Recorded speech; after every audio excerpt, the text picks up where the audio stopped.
Good afternoon, everyone. My name is Emil Thompson. I'm the chairman of the DC Public Service Commission. I want to thank all of you for participating in today's hearing to discuss PEPCO and Washington Gas Company's 2024 annual reports and 2025 plans. We will hear from representatives from both utilities and may ask some follow-up questions. I would also like to take this time to introduce my fellow commissioners, Commissioner Richard Beverly and Commissioner Ted Trabue. And before I turn it over to them, I would like to remind everyone that the Memorandum of Understanding, docket number 2022-01-G/E/T, was entered into voluntarily. And as of May 30th, 2025, Verizon is no longer participating in the MOU. This time, I'll turn to Commissioner Beverly for any opening remarks he may have. Good afternoon, and thank you all for coming. I appreciate you coming, especially on such a warm day, to explain to us how you've been able to keep up with these voluntary commitments that you make. It's important, and I appreciate the fact that you do keep on top of it, even if nobody particularly keeps on top of you. Thank you. Commissioner Trabue. Thank you, Mr. Chairman, and let me say good afternoon to our colleagues here from the respective utilities of Washington Gas and PEPCO. It's a pleasure to see you this afternoon, and I'm glad you're enjoying being inside in this nice, cool weather rather than outside in this oppressive heat.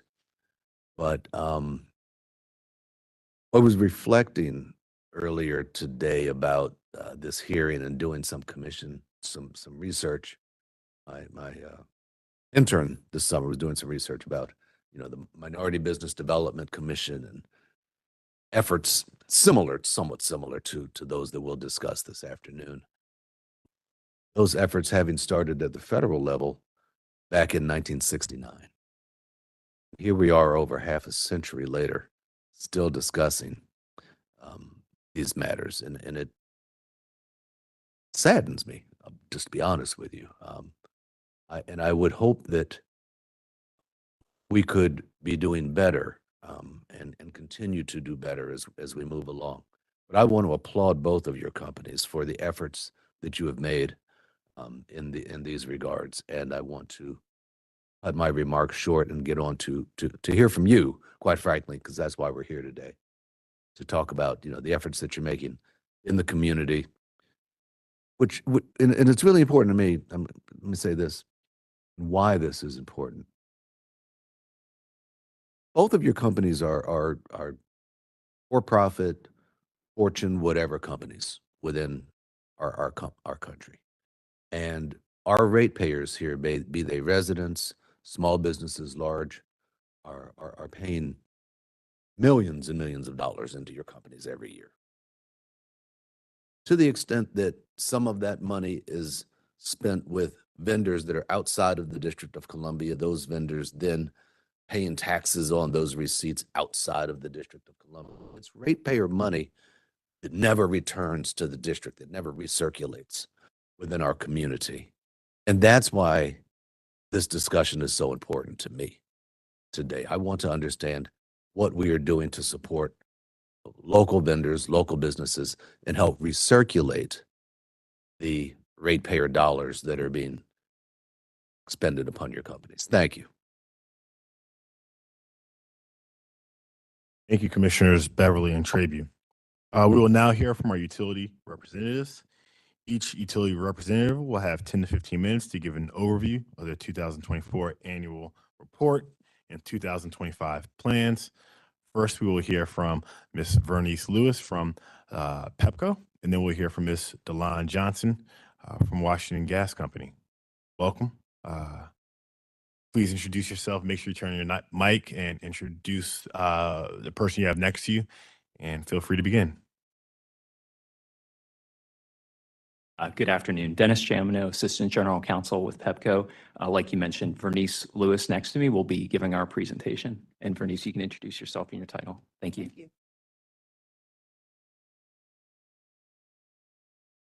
Thank you. Excuse me. I'm Vernice Lewis, Director, Diverse Business Empowerment for PEPCO. In addition to Dennis, also joining us today is Valencia McClure, who's our Senior Vice President of Governmental Relations and External Affairs. She's sitting back there. Good afternoon, Chairman Thompson. Good afternoon, Good afternoon, Commissioner Beverly and Commissioner Trabue, and everyone joining us today. I wanted to thank you for having me today, and I'm here to give you an update on how PEPCO is continuing to support local businesses and drive economic impact across the communities we serve. Over the past year, our teams have stayed focused on something pretty simple but powerful, making sure our procurement processes are competitive and reflect the communities we live and work. In 2024, PEPCO spent approximately $331 million with diverse businesses that bring a wide range of perspectives and capabilities to the table. Also in 2024, PEPCO's direct spend with CBEs based in DC totaled $84 million, which is an increase of approximately $20 million compared to last year. Our supply organization, including our strategic sourcing teams, will work closely with our Diverse Business Empowerment Office to identify opportunities and invite local and diverse suppliers to bid. We've built a culture where bid opportunities are shared early so we can identify potential suppliers. Our teams and even our larger suppliers understand the value of working with a broad range of partners, and we're always looking for ways to expand opportunities for local and diverse businesses. Beyond just contracts, we've also helped businesses grow through our supplier development programs. Since 2013, our empowerment academies have helped more than 100 local and diverse suppliers build capacity through mentorship and training. In 2024, we launched our first IT Empowerment Academy, bringing together 9 tech-focused suppliers to align with our long-term information technology needs.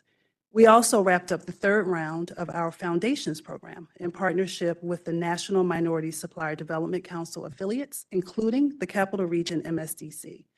This program introduces local businesses to the utility industry and helps them build the skills they need to succeed. Last year, 23 firms graduated, including 3 from DC. PEPCO is also excited to announce the launch of its Empowerment Academy, which is a new initiative designed to strengthen the capabilities of certified business enterprise suppliers.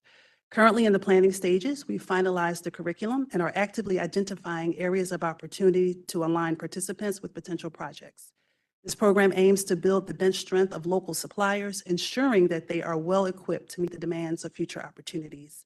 Through the Empowerment Academy, PEPCO is committed to fostering growth and development within the local business community. We are also actively engaged with the Department of Small and Local Business Development, the DSLBD, to foster collaboration and support for local businesses. We've held several productive meetings with the DSLBD and are exploring opportunities to partner with them in upcoming events and activities. This partnership aims to leverage the strengths of both organizations to create meaningful opportunities for local businesses, enhance their growth and development, and through these collaborative efforts, PEPCO is committed to contributing to the vibrant business community and supporting the success of local enterprises. I'd like to thank you again for your continued support and partnership. Your leadership has helped us stay focused on what matters, which is building strong, resilient communities and creating opportunities that benefit everyone. Thank you again for your time. Thank you. Thank you for that presentation, Ms. Lewis. We'll go ahead and hold questions until we hear from Ms. Johnson from Washington Gas and Light.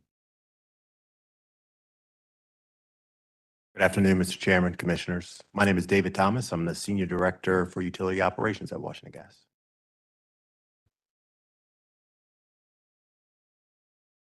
Good afternoon, Commissioners. My name is DeLon Johnson. I am the Senior Manager for Washington Gas. Thank you for the pleasure to be able to provide an update on our 2024 progress. In 2024, we would like to highlight our achievement, which actually achieved 35.9% of addressable spend with certified diverse suppliers, which ultimately represents $201 million from Tier 1 to Tier 2 vendors. 47 of those suppliers were Tier 1 and 37 were Tier 2, which represents also that 58% of our spend is led by our direct relationship with suppliers and not relying on our prime contractors. We would also like to highlight that we achieved 9.8% year-over-year improvement from the previous year, from 32.7 to 35.9. And we're trending even higher in 2025. Currently, we are at 37.3%. So we are anticipating that as long as we stay, of course, with our strategy, that we will continuously work towards improving our numbers. As a part of that strategy, outreach is very important. So we have increased our outreach efforts. We have hosted or participated in over 40 events in 2024 and/or meetings. In fact, we organized an event called Biz Pitch, where suppliers got the opportunity to showcase their expertise to Washington Gas and Accenture. Winners were actually CBEs. They got the opportunity to either submit a bid to Washington Gas or be a part of Accenture's mentorship program. In addition, we have engaged in events with the Department of Small Local Business Development, Meet the Primes, and we've also provided training with the same agency on how to become certified as a CBE, in addition to offering training on how to do business with Washington Gas. We have partnered with JP Morgan and Chase to host training on financial literacy, which has been helpful to our suppliers. And then we host an event which recognizes 3 individuals and 4 companies, both internal and external stakeholders, for their outstanding contributions, dedication, efforts, and collaboration in support of certified local business enterprises. Thank you for the opportunity to provide an update today. Thank you for that presentation. I want to first turn to my commissioners and see if they have any questions. I'll give them a first go. I have a general question. Obviously you're meeting or exceeding your goals. I just wanted to know what challenges you may have faced in doing that, and what challenges do you expect to have in the future? I think for us, one of the challenges that we continue to see is that as small businesses and diverse businesses in particular, as they gain traction and get more experience and more opportunity, and our spending increases with them, some are acquired by non-diverse businesses. So what happens is we can no longer count that spend in our totals, but it's a good problem because we're seeing that we're giving these businesses, we're working with them and developing them to grow and expand their opportunity to make them, and they become more attractive to other companies who look to acquire. So that's a good problem. I would say some of the challenges include our prime contractors sometimes struggle with diversifying their list of certified firms. So if a company loses their certification, it takes them kind of a while to kind of regroup themselves and find a new supplier. So as we are constantly out in the community, we are now sending them a list of firms that we have met along the way so that we ensure that they have a stronger list or directory of certified firms. I don't think the commission impacts what you're doing in that regard one way or another, but if we do, is there something that we may be doing or not doing that helps or hurts what you're trying to do? I wouldn't say there's anything that you're doing that hurts. I think that having the focus on this and the continued focus on small, local, diverse businesses only helps. It only helps because as we're partnering with local businesses, then we can it continues to push us along and to continue to help us stay focused on working with small and local diverse businesses.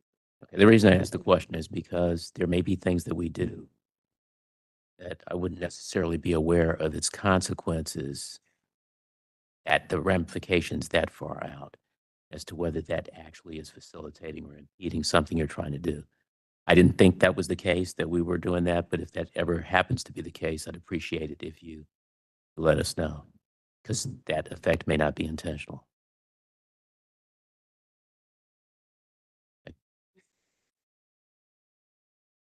Thank you, Mr. Chairman.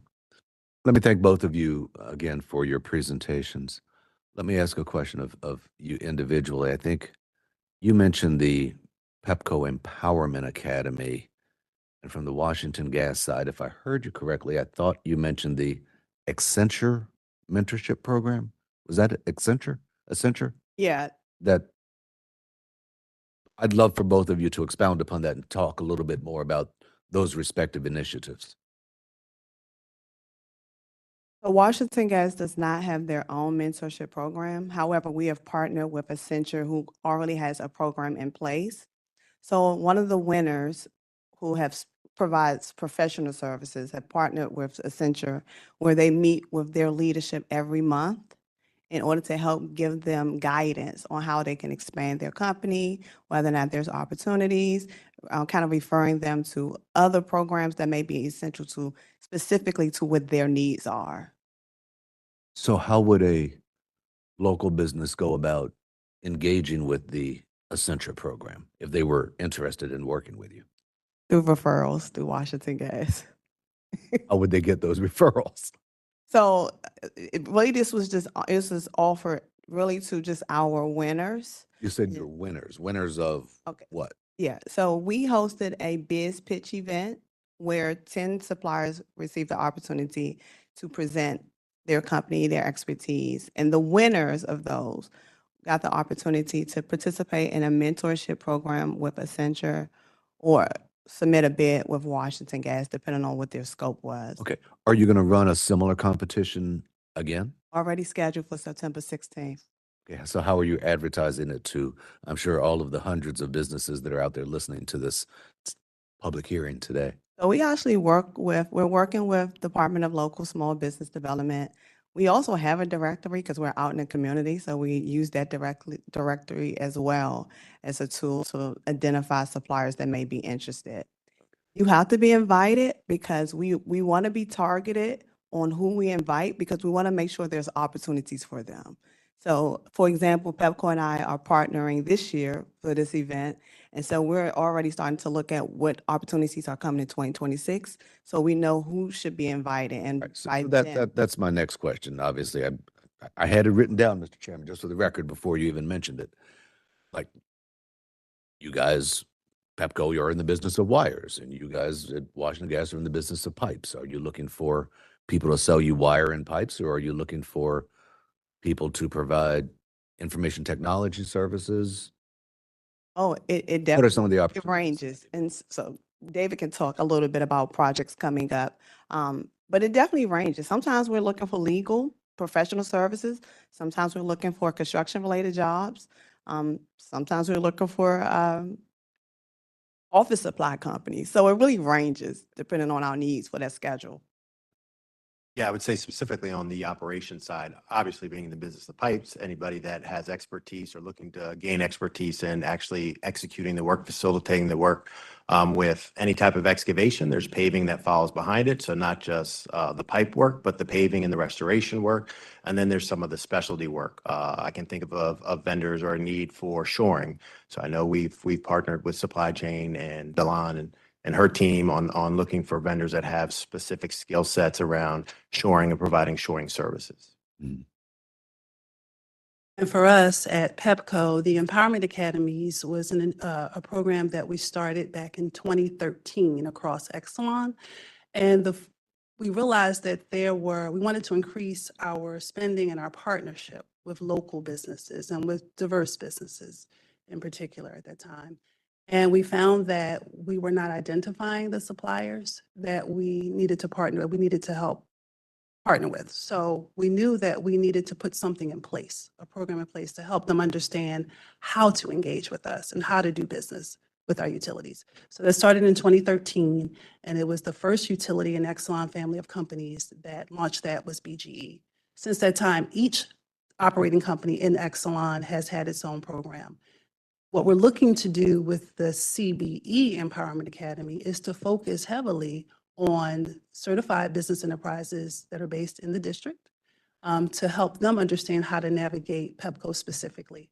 So as part of that program, we have subject matter experts who engage with those business partners, those potential contractors, those potential suppliers, and they help them understand what it takes to do business with a company like ours. So we've had great success across the enterprise with the Empowerment Academies. We've had more than 100 businesses that have gone through it across Exelon. since 2013. In 2024, we focused specifically on IT opportunities because we knew that was an area where there was going to be opportunity for us. As we're looking at the CBE Empowerment Academy, specifically at PEPCO, we're now looking to see what are the opportunities that are coming up in the next year or so where we need to build our bench strength of local businesses who can take on that work. So as mentioned, we have completed the curriculum. The next steps for us are to identify the areas of opportunity, and then we would then look at businesses that we think will align with those opportunities. Because it's important that you have the actual opportunities, right? Sure, We're sure. developing Well, this business. so what are some of the prerequisites that you would require of a CBE or a diverse vendor if you were to say, in order to bid on a contract with Pepco or Washington Gas, you would need to have X amount of insurance, X amount of prior experience, Yeah. Y amount of, bonding capability? What are some of those? Safety is the first thing and the paramount thing. If you do not operate, companies don't operate in a safe manner, then we may not be the partner for them. So we look at their safety. We do look at their technical expertise. We look at their, finances to make sure they're in a good financial state. What we try to do is to have opportunity to make sure that the businesses that are looking to do work with us know how to get a hold of us and know how to partner with us. And we always encourage businesses that are small, that are local or diverse, to engage with the Diverse Business Empowerment Officer, to engage with myself or Karen De Silva, who is on my team, to make sure that we're there to help them navigate and introduce them, to make those introductions, to facilitate those discussions with the decision makers and stakeholders within the organization. We hear from Washington Gas on the same question. We echo that sentiment. Safety is definitely the driving force. There is, when it comes to certification or non-certification, the prerequisites are pretty much across the board the exact same. Nothing changes. In fact, the certification is not really how they win the bid. It's the fact that they bring a certain level of expertise and pricing and scope and able to address our scope questions and things like that as to why they win the bid. So the prerequisites are pretty much being able to have a high safety rating or adequate safety rating is at the forefront, and pricing, obviously being competitive in your pricing, and then the level of expertise. All right. Thank you, Mr. Chairman. I'll conclude my first round of questions. Thank you. I remember last year, one of the questions that we had a lot of discussion about, specifically with PEPCO, was around the CBE spend. And the CBE spend, CBE in DC is being a locally based business. And one of my concerns, and it ties into Commissioner Trebu's opening statement, was the decrease in CBE spend, a trend that was showing. And I noticed in this year's annual report, the CBE spend certainly went up for PEPCO, reversing that trend, but still lower than 2021 levels. I think Washington Gas was about the same, maybe incremental improvement. Just wanted to hear if there's anything additional that's being done to really target the DC homegrown businesses so that that money returns back into the DC economy. So for PEPCO, again, focusing on the Empowerment Academy, where this particular academy is focused on CBEs. It's designed to ensure that we're building our bench strength of certified business enterprises within the district to enable them an opportunity to work with us, but also enable us an opportunity to mentor them and to help them grow and expand their opportunities with us. Businesses that are a part of the Empowerment Academy, although it would be PEPCO focused and CBE focused, they still have opportunity to work with our other utilities across Exelon as well. Just by participating in that program and graduating, that will introduce them to other opportunities across the enterprise. Anything from Washington Gas about what you're doing additional to really target those DC-based companies? So what we're doing, as I receive solicitations to provide referrals, I ensure that a CBE is included in every referral to increase the possibility of them actually getting the opportunity to win a bid. Then this kind of goes to Commissioner Beverly's question about things that are helpful or not helpful that the commission does. I know in Capital Grid, which is probably one of our biggest infrastructure projects, we have very defined CBE goals. Has that been helpful in helping to meet the overall CBE goals? Is that something that should be used in more of our larger infrastructure projects on both sides of the table? Any comments you may have?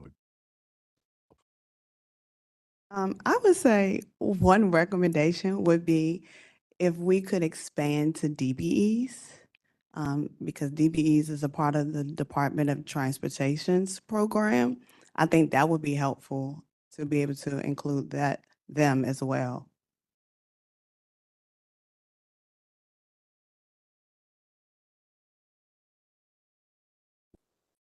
So focus on CBEs is always helpful. It's always helpful for us.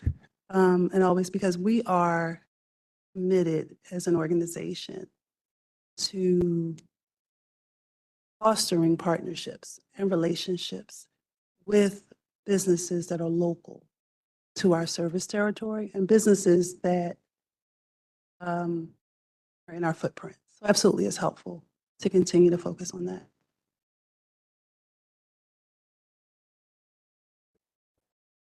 Thank you. In the second round, I'll ask just 2 more questions, hopefully. It's admirable when you award a contract to minority vendor, supplier, diverse supplier, CBE. Do you then track how much of that contract is self-fulfilled, effectuated by that contractor, or do you allow them to maybe flip that contract, subcontract out 90% of it to someone who is potentially not a minority vendor?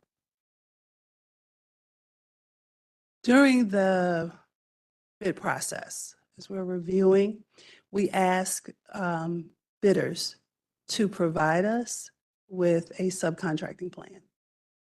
And we ask them to identify for us the companies that they plan to work with, and the percentages of subcontracting they plan to do with those businesses.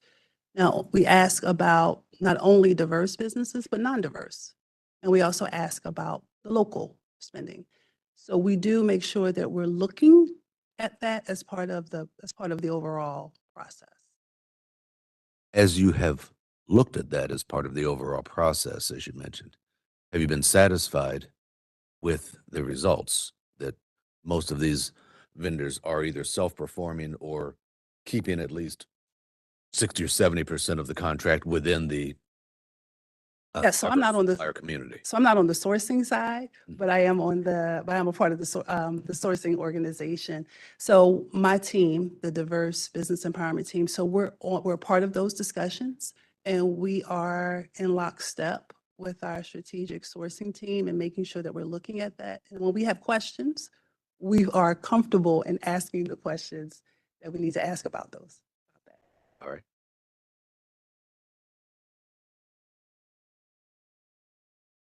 Similar to Pepco.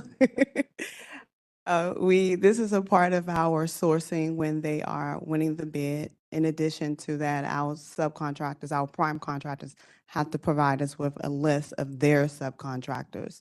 So when we receive their reports on a monthly cadence, we're able to see the amount that's actually going out the door from that particular contractor. Okay. All right. Last question, probably. I'll let Washington Gas answer first this time because you seem to have similar answers. Just to call names, and I hope that I'm not out of school in saying this, DCI is often held up as the poster child as one of the companies that's used regularly here in the District of Columbia, well-known minority vendor. Who are some of your, if you can say, if you're allowed to say on the public record, who are some of your other larger minority vendors, and in what fields are they working? That you might want to consult with Dennis first, or or others, you know, to say, if you can answer that question, if you feel comfortable answering the question. I'm not sure if we can actually answer, give their names because we have to sign a NDA. Okay. So, yeah, I'm not sure. That's why I caveated the question. Yeah, we're kind of in a similar situation there, I think. But we do regularly, I mean, we have discussions among the utilities as to who we use, of course. Right. Okay. I understand. Thank you. I just have one last question, and that is, we talked a lot about what's happened already. So numbers for 2024. What does 2025 and beyond look like in terms of goals, numbers, aspirations?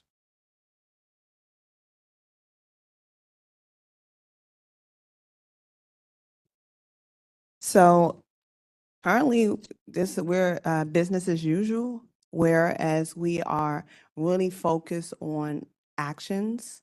Um, our goals would definitely include increasing our number of diverse firms that not only that we engage with, but also opportunities.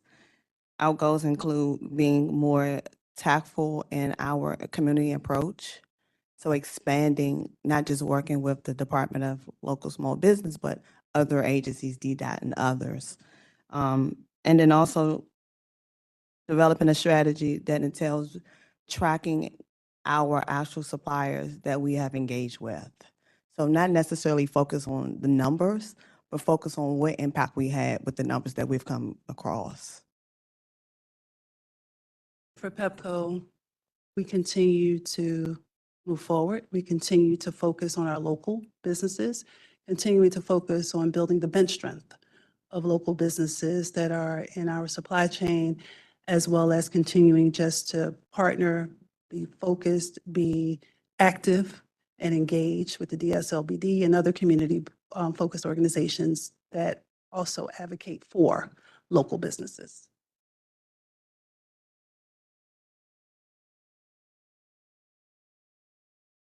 There being no further questions, I want to again thank both of your respective companies for being here today, and I want to thank you for your commitment to this very important work.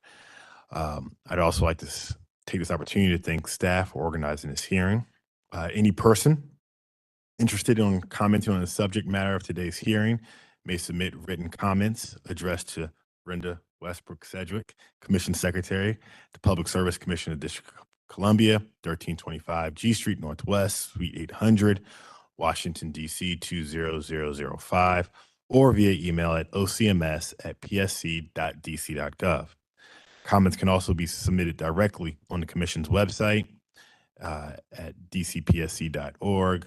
Click on the e-docket and follow the instructions there using one of the following case numbers: MOU 2023-01-T, MOU 2023-01-G, or MOU 2023-01-E. There being nothing further, this meeting is adjourned. Thank you.